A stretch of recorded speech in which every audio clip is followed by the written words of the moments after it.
ఈ రకంగా మాట్లాడిన వ్యక్తి నిన్న వచ్చి ఒకటి మాట్లాడుతున్నాడు. మా నాయకుడు చంద్రబాబు నాయుడు గారిని మీ ప్రభుత్వం ఉన్నప్పుడు అహంకారంతో మా నాయకుడు చంద్రబాబు నాయుడు గారిని ఇష్టానుసారం నోటుకొచ్చినట్లు మాట్లాడినాం. వానా కొడుకు ఈయన కొడుకు మా లోకేష్ బాబు గారు పాదయాత్ర చేస్తుంటే నేను అనుకుంటే ముద్దసీనే ఈరోజు బతికి ఉండింటే నీ కొడుకు పాదయాత్ర చేస్తాడా అని ఆయన నోట్లో వచ్చింది. అతి దారుణంగా పెద్ద చిన్న అనేది లేకోకుండా నోటుకొచ్చినట్లు ఇష్టానుసారం కూడా మాట్లాడాడు. తోపు సోదరుడు అని కూడా చెప్తున్నాం. రెండో ఆయన కానీ ఈరోజు వచ్చి నిన్న ప్రెస్ మీట్ పెట్టి చంద్రబాబు నాయుడు గారు లోకేష్ గారు మరి ఆ రోజు ఒక మాట ఈ రోజు ఒక మాట. ఆ రోజు నీ గవర్నమెంట్ ఉంది, ఈ రోజు నీ గవర్నమెంట్ లేదనా? ఎందుకు కేసులు పెడతాను భయమా నీకు? మేము కేసులు పెట్టి నిన్ను తుక్కు కొట్టాలన్నా మా ప్రభుత్వం వస్తేనే ఫస్ట్ నిన్ను తీసి లోపలేసేవాడు మా నాయకుడు చంద్రబాబు నాయుడు గారు. ఏ రోజు మీరు మాట్లాడిన వాళ్ళు కూడా మేము ఓర్పుతోనే మా నాయకుడు చంద్రబాబు నాయుడు గారు మేము చెప్పినా వాళ్ళు ఏదో మాట్లాడింటారు, కుక్కులు మరుగుతూ ఉంటాయి, అటు పోతూ ఉంటాయి, దాని గురించి ఎవరు పట్టించుకోవద్దని చెప్పిన నాయకుడు మా నాయకుడు చంద్రబాబు నాయుడు గారు. మరి ఈ విధంగా మేమే మాట్లాడింటే మీ సైకో సీఎం ఉండింటే మా వాళ్ళని తీసుకొని పోయి ఎంతో మందిని కూడా బలి చేశారు. చాలా మంది మన చిన్న వీడియోలు తీసి పెడితే కూడా పిల్లల్ని అరెస్టులు చేసి కేసులు పెట్టి వాళ్ళ సెల్ ఫోన్లు కూడా తీసుకొని మీ స్టేషన్లో పెట్టుకున్న రోజులు కూడా చాలా ఉన్నాయి. ఆ రకంగా కూడా ఇబ్బంది పెట్టారు. కానీ మా నాయకుడు అలాంటి నాయకుడు కాదు. మా నాయకుడు తిట్టినా మమ్మల్ని తిట్టినా సరేలే మామూలుగా ఉంటాయి, రాజకీయంగా ఉంటాయి, మీ పని మీరు చేసుకోనివ్వండి, గ్రామాలు అభివృద్ధి చెయ్యండి అని చెప్పే నాయకుడు మా గౌరవ ముఖ్యమంత్రి చంద్రబాబు నాయుడు గారు, మా యువ నాయకుడు మా లోకేష్ బాబు గారు అని కూడా ప్రత్యేకంగా కూడా నేను తెలియజేస్తున్నాం. ఆ రోజు ఒక మాట ఈ రోజు ఒక మాట మీరే విన్నారు. ఈ రకంగా మాట్లాడే వాళ్ళ మాటలు నమ్మొద్దండి అని ప్రత్యేకంగా వాళ్ళందరికీ కూడా నేను చెప్తున్నాను. అదే కాకుండా ఇంకో విషయం కూడా మీతో షేర్ చేసుకోవాలా. మన జరిగిన రామగిరిలో ఎంపీపీ ఎలక్షన్ అదే తోపు వాళ్ళకి 8 మంది ఎంపీటీసీలు ఉన్నారు. అంటే 10 మంది ఎంపీటీసీలు నా మండలంలో వాళ్ళకి వచ్చారు కదా, మా నాయకుడు చంద్రబాబు నాయుడు గారు ఎవరు పోటీ చేయొద్దండి అని ఆ మాట మీద మేము నిలబడినాం తప్ప నా 6 మండలాల్లో నేను ఎంపీపీ గెలుచుకునే సత్తా నాకుంది. మా కార్యకర్తలు ఉన్నారు. మా నాయకుడు చెప్పిన మాట ప్రకారం మేము ఇన్ని ఉరుకైనాం. కానీ నా ఎంపీటీసీ అన్న గెలుచుకోవాలనే ఆలోచనతో దాదాపు నా సొంత పంచాయతీ అయింది 1400 మెజార్టీతో మా ఎంపీటీసీ గెలిచాం. అది మహిళకు అయ్యింది. మరి 9 మంది ఎంపీటీసీలు అంటే ఒకరు చనిపోయారు. అది ఎంపీపీ ఎలక్షన్కి వచ్చింది. వచ్చిన తర్వాత అది 8 మంది ఎంపీటీసీలు వాళ్ళ దగ్గర ఉన్నారు. నీకెందుకయ్యా భయం? అంటే నీ ఎంపీటీసీల మీద నీకు నమ్మకం లేదా? వాళ్ళని తీసుకొని క్యాంపు రాజకీయాలు ఎందుకు చేసావు? ఒక ఎంపీటీసీకి 3 లక్షలు డబ్బులు ఇచ్చి క్యాంపు రాజకీయం ఎందుకు చేస్తున్నావు? మరి నువ్వు గెలిపించి నీ పార్టీ వాళ్ళు అయితే మరి నీ వెనుక ఎందుకుండరు?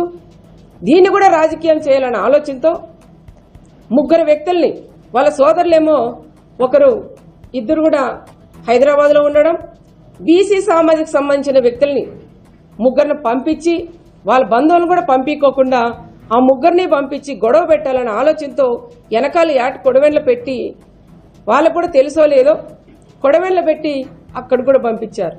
గొడవ చేస్తారు, గొడవ అయితే మళ్ళీ దీన్ని రాజకీయంగా బీసీలను కొట్టారని వాడుకోవాలన్న ఆలోచనతోనే ఆయన పంపించినారు.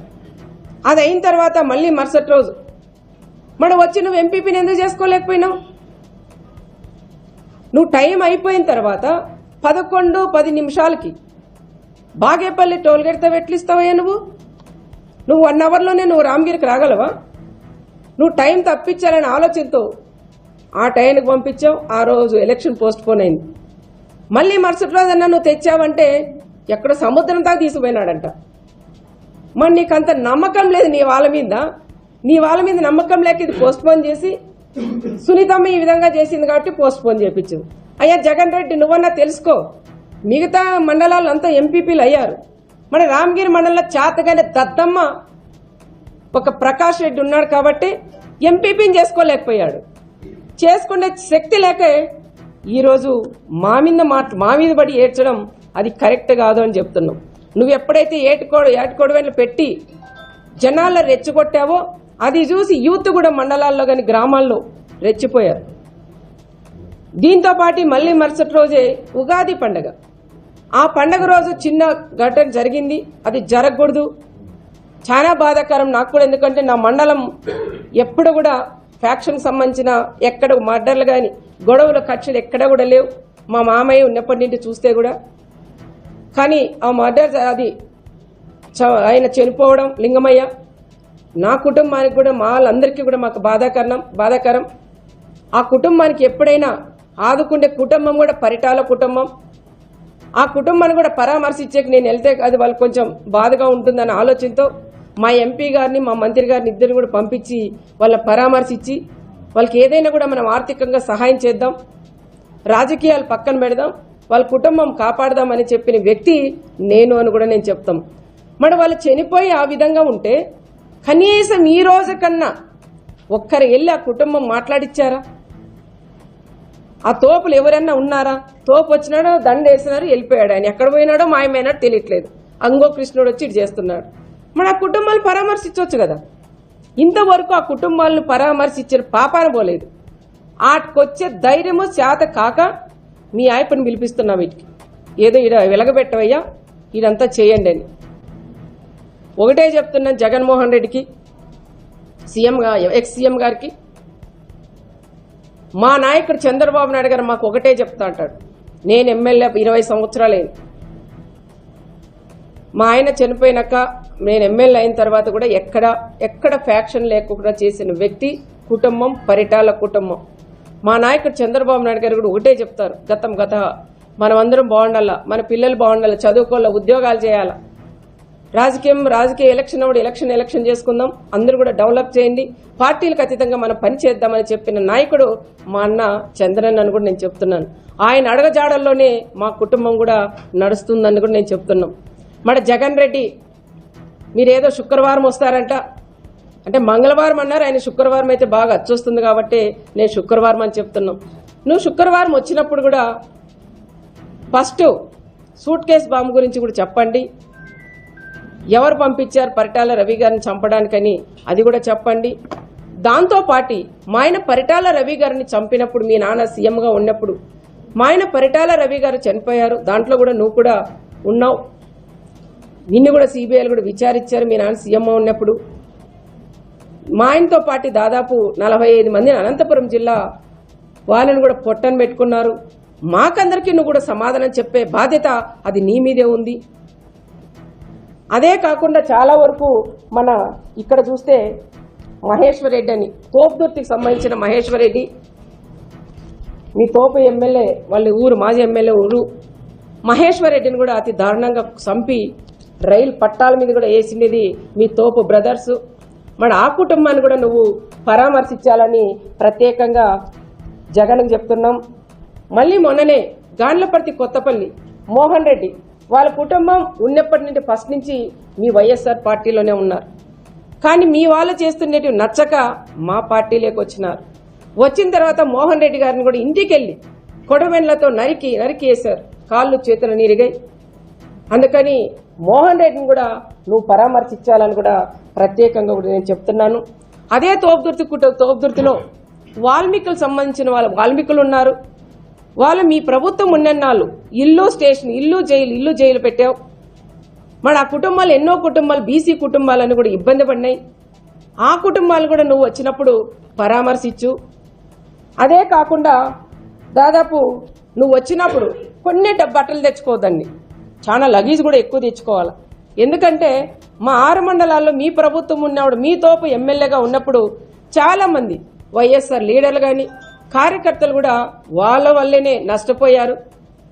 మరి ఆ కుటుంబాలు కూడా 6 మండలాలు తిరిగి తోపు వాళ్ళ నుంచి నష్టపోయిన కుటుంబాలని మీరు పరామర్శించే బాధ్యత అది మీ మీద ఉంది. మొన్న జరిగి మీ ప్రభుత్వంలోనే మా బీసీ నాయకులైన ఎక్స్ ఎంపీపీ మా చెన్నై కొత్తపల్లి మండలం మా ఎక్స్ ఎంపీపీని కూడా కుంటి మీద కట్ట మీద కొట్టినారు మీ ప్రకాష్ రెడ్డి వాళ్ళ సోదరులు. మరి వాళ్ళని కూడా మీరు పరామర్శిస్తే బాగుంటుందని కూడా చెప్తున్నాం. అదే కాకుండా ఎన్నో సైట్లు కానీ భూదందాలు చేశారు. పాలు డైరీ అని పేరు పెట్టి చాలా మందితో కూడా పాలు పోపించుకుని వాళ్ళకు కూడా డబ్బులు ఇవ్వలేదు. మరి వాళ్ళని కూడా పరామర్శిస్తే బాగుంటుందని నా విన్నపం. అదే కాకుండా ఇంకా చాలా వరకు మీ సిద్ధం సభ పెట్టారు ఇక్కడ. మీ సిద్ధం సభ పెట్టినప్పుడు మా ఆంధ్రజ్యోతి విలేకరైన ఫోటోగ్రాఫర్ అయిన మా కృష్ణ కుటుంబాన్ని కూడా నువ్వు పరామర్శించాలా. మరి ఆంధ్రజ్యోతి ఫోటోగ్రాఫర్ నువ్వు కొడితే కనీసం ఒక ఖండన కూడా నువ్వు ఇవ్వలేదు. ఏ విధంగా కొట్టారో టీవీల్లో వచ్చినాయి, పేపర్లో వచ్చినాయి, చావు బతుకల్లో కూడా ఉన్నారు. అంత దారుణంగా కాళ్ళతో తన్ని, చెప్పులతో కొట్టి ఆ రకంగా దారుణంగా కొట్టారు. కానీ మేము కూడా అది కసి తీర్చుకోవాలని మా కృష్ణ కానీ మా ప్రెస్ ఆంధ్రజ్యోతి వాళ్ళు కూడా ఏ రోజు కూడా అనుకోలేదు. మరి ఆ కుటుంబాన్ని కూడా నువ్వు పరామర్శించాలని ప్రత్యేకంగా జగన్ రెడ్డికి కూడా నేను చెప్తున్నాను. అదే కాకుండా మొన్న జరిగిన సంఘటనలో ఒక ఎస్ఐ సుధాకర్ యాదవ్ ఆయన డ్యూటీ ఆయన చేశాడు. ఆ రోజు ఎవరైతే మీ ప్రభుత్వం ఉన్నప్పుడే కొంతమంది మీద కేసులు పెట్టారు, వాళ్ళని పిలిపించిన దానికే నువ్వు పిలిపియొద్దంటే పిలిపించిన దానికి ఆయన మీద కసి పెట్టుకొని సుధాకర్ యాదవ్ మన ఎంపీటీసీ ఎలక్షన్లో ఏదో మాకు ఫోన్లో రావయ్యా తెలుసు ఎవరితో మాట్లాడించారు. నేను గెలవాలనుకుంటే నాకు పార్టీలో చేరుతాం కండవాళ్ళు ఏమన్నారు ఎంపీటీసీలు. నాకు వద్దు అలాంటి పని నేను చేయను అన్నా. ఈ 1 year తర్వాత నేను చేర్చుకుంటా కానీ నాకు వద్దని చెప్పాం. కానీ అలాంటి వాళ్ళతో నేను మాట్లాడించుకు అంత చేతగాని దద్దమ్మ కాదు. నేను చెయ్యాలంటే చేస్తా, వద్దు అనుకుంటే పక్కన పెట్టేస్తాం. ఆ శక్తి అవన్నీ కూడా మా ఆయన బలమే నాకని కూడా నేను చెప్తున్నాం. మరి ఎలక్షన్ సామరస్యంగా గొడవలు లేకోకుండా చేసిన వ్యక్తిని, ఒక ఎస్ఐ గారిని, ఒక బీసీకి సంబంధించిన ఎస్ఐని ఒక మాజీ సీఎం లెవెల్లో నీ నోటు ఎట్లొస్తుందయ్యా? ఈ ప్రకాష్ రెడ్డి వాళ్ళు ఏంది రాసిస్తే అది నువ్వు మాట్లాడేస్తావా? నీ ప్రభుత్వంలో పోలీస్ డిపార్ట్మెంట్ వాడుకొని మమ్మల్ని ఇబ్బందులు పెట్టారు. కానీ మా ప్రభుత్వం, మా నాయకుడు చంద్రబాబు నాయుడు గారు, తెలుగుదేశం గారు, వైఎస్ఆర్ ఏ పార్టీ తప్పులు చేసినా వాళ్ళని శిక్షించండి అని చెప్పే వ్యక్తి మా అన్న చంద్రబాబు నాయుడు గారిని కూడా చెప్తున్నాం. మీ ప్రభుత్వం అట్లా మా ప్రభుత్వంలో డిపార్ట్మెంట్ ఎక్కడ వాడుకోం. నేను కూడా అదే చెప్తా, ఎవరు తప్పు చేస్తే వాళ్ళు తీసుకోపోయి కేసులు పెట్టండి, ఇంకొకసారి ఆ పని చేయరు అని చెప్పిన వ్యక్తి మేము. మరి అనవసరంగా దీని లేక రాజకీయాల్లోకి లాగి సుధాకర్ యాదవ్ని ఎందుకు బలి చేస్తారు మీరు? అంటే ఆయన కరెక్ట్గా డ్యూటీ చేయకూడదా? డ్యూటీ చేసిన దానికి తప్ప దానికని ఇది కూడా ఎవరి గురించి అయినా మాట్లాడినప్పుడు ఒక మాజీ సీఎంగా నువ్వు ఉన్నప్పుడు అది ఆలోచన చేసే బాధ్యత అది నీ మీద ఉన్నదని జగన్మోహన్ రెడ్డి గారికి కూడా నేను చెప్తున్నాను. ఇది మర్డరా, చిన్న గొడవ నుంచి ఈ విధంగా జరిగిందనే విషయం నీ ఆత్మకే తెలుసుకోవాలని కూడా చెప్తాను. నీ విజ్ఞతకే వదిలేస్తాం. మర్డర్లు చేపించేది మీరు, ఫ్యాక్షన్ మర్డర్లు చేసేది మీరు, మేం కాదు. ఫ్యాక్షన్ మర్డర్లు ఎవరైనా చనిపోతే కుటుంబాలు కాపాడే కుటుంబం పరిటాల కుటుంబం. ఆ కుటుంబాల్లో ఉండే పిల్లలు చదివించే నాయకుడు మా అన్న చంద్రబాబు నాయుడు గారని ప్రత్యేకంగా కూడా నేను తెలియజేస్తున్నాం. ఏది ఏమైనా మా కుటుంబాలని ఏదో రకంగా ఫ్యాక్షన్లకు లాగాల, మళ్ళీ మా కుటుంబాలు ఇబ్బందులు పడితే నువ్వు ఇది రాజకీయంగా చేయాలన్న ఆలోచనతో ఈ రకంగా కూడా చేయడం అది కరెక్ట్ కాదు అని తోపు బ్రదర్స్ ముగ్గురికి నేను హెచ్చరిస్తున్నా. ఈ ప్రభుత్వం వచ్చిన తర్వాత కురువలపైన ఎక్కువ మీ లిమిట్స్ లో దాడులు జరుగుతున్నాయండి. పాపిరెడ్డిపల్లి కావచ్చు, కురువ నాగిరెడ్డి కావచ్చు, సిద్ధరాపురం బాలన్న కావచ్చు, ఇలాంటి ఇన్సిడెంట్స్ ఎక్కువ జరుగుతున్నాయి. గతంలో కూడా కనగానపల్లి ఎంపీపీ ముకుంద నాయుడు చేయడానికి అప్పుడు కురువల్ని దాడి చేసి ఆయన చేశారనేది ఒకటి. అదే నా రాజకీయంగా కావాలంటే ఎవరైనా పేరు ఏదైనా ఇప్పుడు పరిటాల సునీతమ్మ ఉంటుంది. పరిటాలని పక్కకెత్తారు. కమ్మ సునీతమ్మ, కమ్మ చంద్ర, ఇంకా కమ్మ ఇంకొకరు, కమ్మ రంగయ్య, వాల్మీకి రంగయ్య, బోయ రంగయ్య, కురవ ఇది అవి ఇవన్నీ మాట్లాడతారు. మధ్యగా ఈజ్ ఆయన పేరు అట్లా అంటే వాళ్ళకంటే ఇంటికంటే ఓ పేరు ఉంటుంది కదా, ఆ పేర్లు పక్కన పెట్టి కురబ, బోయ, ఎస్సీ, కమ్మారెడ్డి ఇవన్నీ మాట్లాడతారు. నేను చెప్తాను అదే నా నియోజకవర్గం అంటే ఈయన కులాల మీద ఆధారపడి ఉండేవాడు. ఒక ప్రకాష్ రెడ్డి అనే వ్యక్తి మీరు చూస్తా అంటారు అన్న 2009లో కూడా ఒక పక్క కురవ ఒక పక్క బోయ పెట్టాడు. 2014 వచ్చేదానికి వాళ్ళు పక్కకి వెళ్ళిపోయారు, సైడ్ అయిపోతారు. 2014 నుంచి 19 దాకా ఇంకొక టీంని పెట్టుకున్నారు. ఒక ఆయన్ని మన కళ్యాణ్ దుర్గం సంబంధించిన అన్నని, ఇంకొక ఆయన ఈ పక్క ఒకరిని ఈశ్వరాయన్ అని పెట్టుకున్నారు.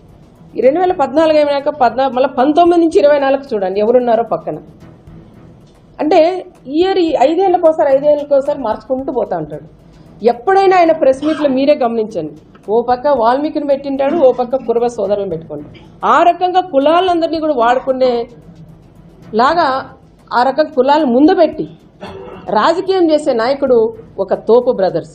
నేను చెప్తున్నాం, మన సిద్ధలాంపురంలో ఆయన కన్వీనర్ అనుకుంటా, ఆయన కొట్టాడు, వాళ్ళు కొట్టడం, వీళ్ళు కొట్టడం, ఇవన్నీ కూడా ఆయనకు తెలుసు. ఎవరు చేపిస్తున్నారనే విషయాలు కూడా ఆయనకు తెలుసు.